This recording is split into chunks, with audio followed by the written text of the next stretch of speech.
Les ovnis, ces fameux objets volants non identifiés, sont revenus en force. Un peu de partout en France, mais aussi dans le monde entier, on a signalé leur passage et de nouveaux témoignages sont venus s'ajouter, divisant un peu plus les tenants des soucoupes des anti-soukoupistes. La séparation entre la science et l'irrationnel devient moins précise et parfois même l'imagination l'emporte sur la certitude. Parmi les témoignages recueillis, celui d'un gendarme qui, en 1956, a vu une soucoupe volante. C'était dans la région de Bar-les-Cévennes, au cours d'une patrouille de nuit.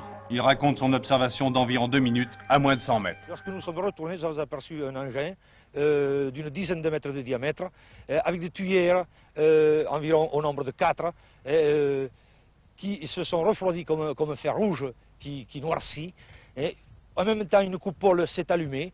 Et la coupole pouvait avoir environ 6 mètres de diamètre, d'une hauteur de 80 cm environ. Et il y avait 3 ou 4 personnages qui, j'évalue à une hauteur de 1 mètre, 1 mètre 20, très gros, dont on ne distinguait pas la tête, qui naviguaient devant cette coupole et qui était éclairée d'une couleur mate de l'intérieur.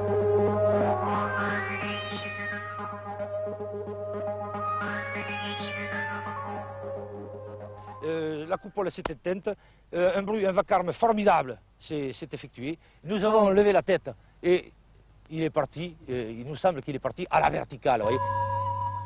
Beaucoup plus fréquents sont les témoignages concernant des ovnis aperçus dans le ciel. Mais souvent, les témoins restent muets par crainte d'être tournés en dérision. Le 11 décembre dernier, 2 habitants de Douzouers-sur-Loire, près de Gien, roulent en voiture le long de ce champ. Leur attention est attirée par des lumières très vives. Ayant stoppé sur le bas-côté de la route, elles observent alors à environ 30 mètres et pendant 2 à 3 minutes, un engin qui se tient en vol stationnaire à une vingtaine de mètres d'altitude. Les 2 femmes préviennent rapidement les gendarmes qui se rendent sur les lieux. Lorsque nous sommes arrivés avec mon collègue, l'engin n'était plus à la même place. Il évoluait à environ de quelques centaines de mètres